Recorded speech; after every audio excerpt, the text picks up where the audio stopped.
Yo, what's up? Matoka desu. So I've been graduated from language school for about a week now, and I'm leaving Japan this month, and I've had some time to think. More inadvertently, just because I really haven't been doing anything. It's been raining a lot, it's really hot outside at the same time because of humidity here, and all my friends are like working or in school still and whatever, so this week I really had a lot more me time to just think about my experiences here and everything like that. And one of the questions I feel like I get the most often from either people visiting, people I meet here, people back home, all that kind of stuff, is why did I move to Japan?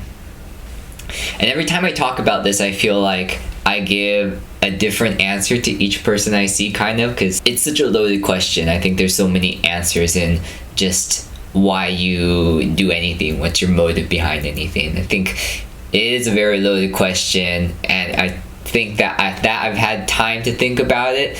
Now I have a little more of a concise answer that I kind of just want to share on video so I don't have to keep repeating myself, and because my thoughts are more aligned right now, I'll be able to give a more accurate explanation of why I wanted to come, why I did come, and everything that's in between. But yeah, so I just wanted to make kind of an explanation video because I feel like I've never really explained it in a video, because even before I left to Japan, it was a very sudden transition between living in California to living in Japan. I got the visa 3 weeks before I was going to Japan, and then I just decided to stick with it and go, and just started everything very independently. I didn't really know anyone here either, so I just did everything myself, figured it out all by myself, and so I feel like that's a really big accomplishment for me as well. I've narrowed it down to 3 defining words that I think are the best explanation as to why I moved to Japan. So the 3 words that I wrote down were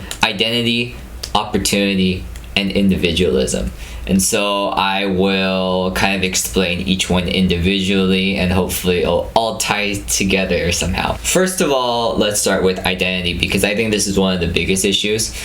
I think for every Asian American person, we all kind of have issues with dealing with identity, just because we're from multiple places. A lot of my friends are first or second generation, so they are more tied to their Asian ancestry. For me, I'm kind of a little of everything. I'm half Chinese, half Japanese, and probably a mix of some other stuff that I don't know about, but probably will never find out unless I do that 23andMe test, which, growing up and just like going throughout life, I've always felt a little disconnected with everyone.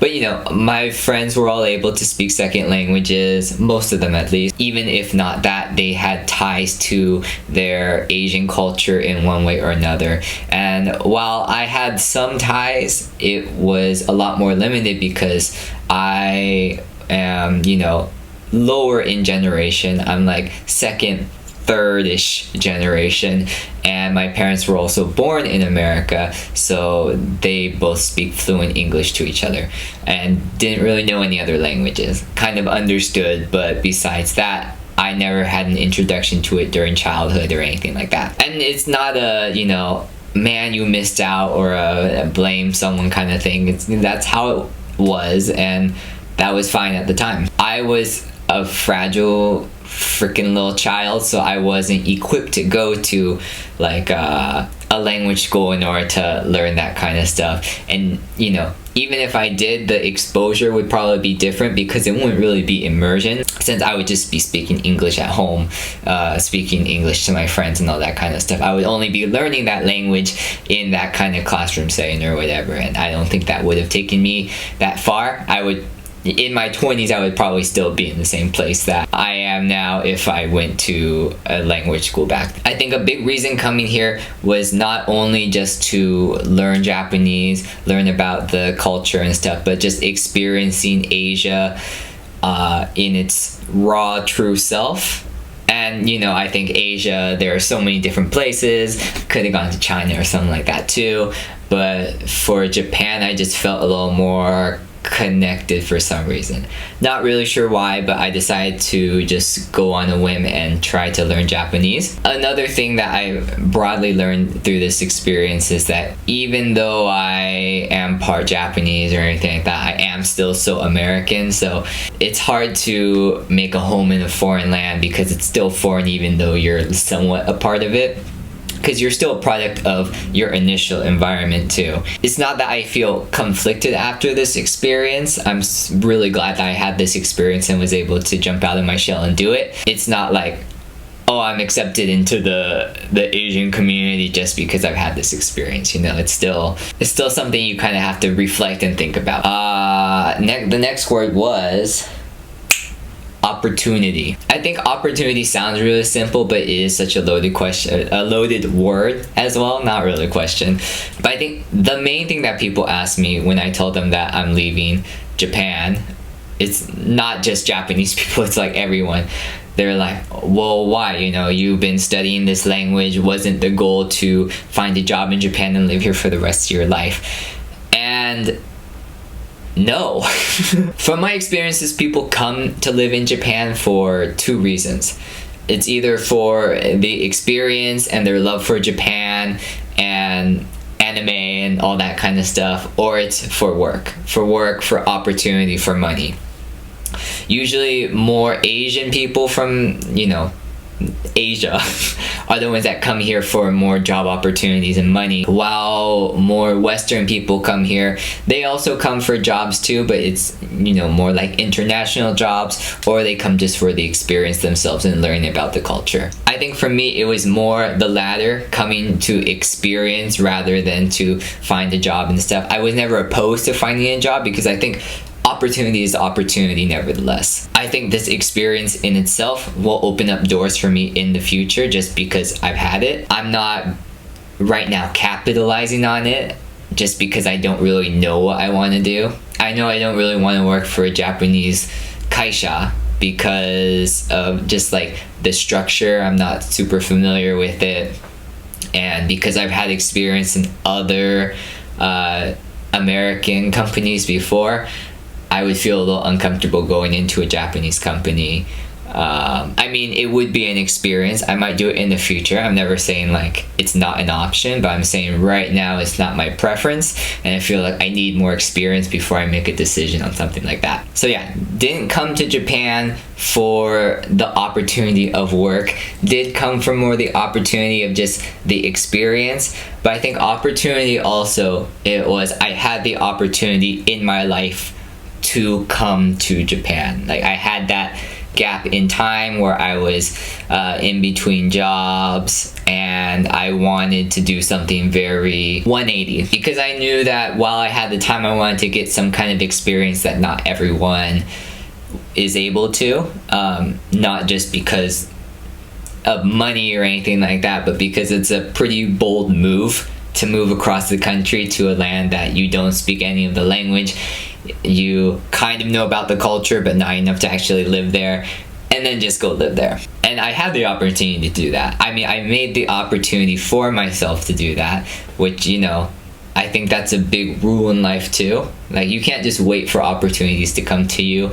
You have, if you want it bad enough, you have to go and just grab it yourself because life doesn't wait. And that kind of sums up opportunity. I think it was a good point in my life to go, so I just seized the opportunity and I took it, regardless of the consequences, because I knew there would be consequences in whatever I did. If I moved to a different country, if I stayed at my current job at the time, if I found a new job, anything, you know, you have to live with those consequences. So that's what it is. 最後の言葉は individualism. I think this one's, well, they're all important, but I am kind of putting an emphasis on this one just because at the time in my life I was very unhappy, and it was kind of individualism that made me recognize that I should go to Japan, that I could have the courage to start over and kind of just like, you know, throw it all away and kind of figure things out, and kind of doing something that is motivated by my feelings and my heart instead of my head, because I'm usually just in my freaking head the whole time. I'm not really like, I don't listen to my emotions as much as I do like statistics and stuff like that, which is, I think, the safer option in life, but not necessarily anything that makes you happy. I think the main thing that I want to highlight from this word is individualism, not in the sense that I can do things myself, but it's more just deciding things for yourself. And I think a lot of people think that they decide things for themselves, but a lot more is fueled by their environment than they actually think, which was my case in college and when I left college as well. I mean, I graduated with a business degree. It was fine. Started working at startups and kind of led that Silicon Valley lifestyle. Then I kind of thought about it and I wondered what my reason for just following this path was. Because at the time I wasn't like, whoa, this is great, I'm super happy or whatever. Like, I wasn't that happy. Like, it was just, that's how life was, and I just kind of took it as it was, even though it wasn't really doing anything. It wasn't really doing anything for me. So I was just kind of cruising, but like cruising downhill. So I was cruising downhill, kind of getting depressed about it and everything, and in reality I was just very depressed about everything. But it really got me thinking, like, what made me choose these options, and thinking back and reflecting, which I feel like we don't really do in life, and we need to do it more in order to kind of learn more about ourselves, but we're also conceited that we just don't take that opportunity to. So I thought about it, and my conclusion was that I was doing all these things because of my environment, because of what I saw on social media, what my friends are doing, all that kind of stuff, and I was trying to follow the same path that everyone else was, even though it wasn't necessarily what I wanted to do, or that it was going to make me happy or anything like that. But because, especially from a school business too, you know, everyone's looking for that success, looking for working in big companies and stuff like that, or just getting that paycheck and getting higher in the ranks. I started chasing after that as well, inadvertently, even though it wasn't really something that I intended to do, wanted to do, had a vision to do. And I kind of had to look forward into my life and say, like, what do I want to accomplish? And do I want to keep going on this path that everyone else is going, or do I want to make my own choices and be more individualistic, even if it means, you know, ending up in a very different place that everyone else does in 5, 10, or 20 years. And that's the real battle, I think. You know, society and what social media tells us is that we're supposed to be in certain places in certain periods in our lives. 25, 30, 40, 50. And that's not necessarily the case, in my opinion. I think we all live on our own different timelines, and we all can do different things, and some of it might suck. We might be great at it, we might fail at it, we might fall back behind everyone else, or we might push forward.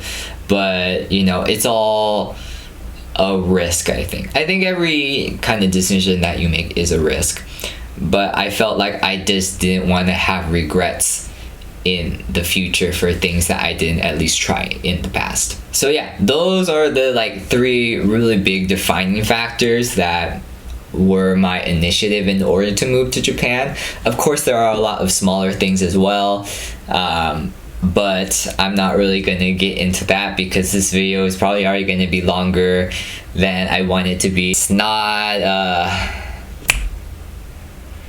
we're gonna stop it here.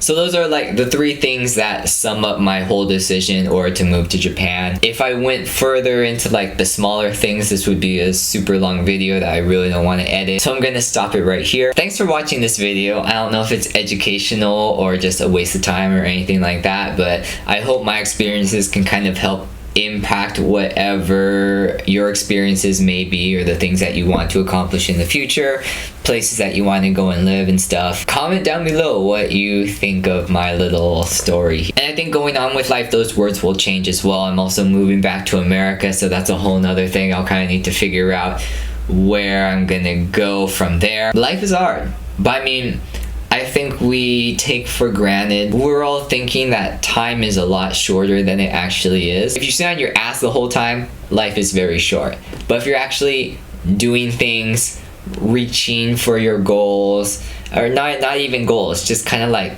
living life the way you want to, I think you have a lot more time than you think as well. There shouldn't be a scale to how much time you have in order to do things. I think we put a linear timeline onto that in order to measure it, make it more understandable. Life can be however you want to make it.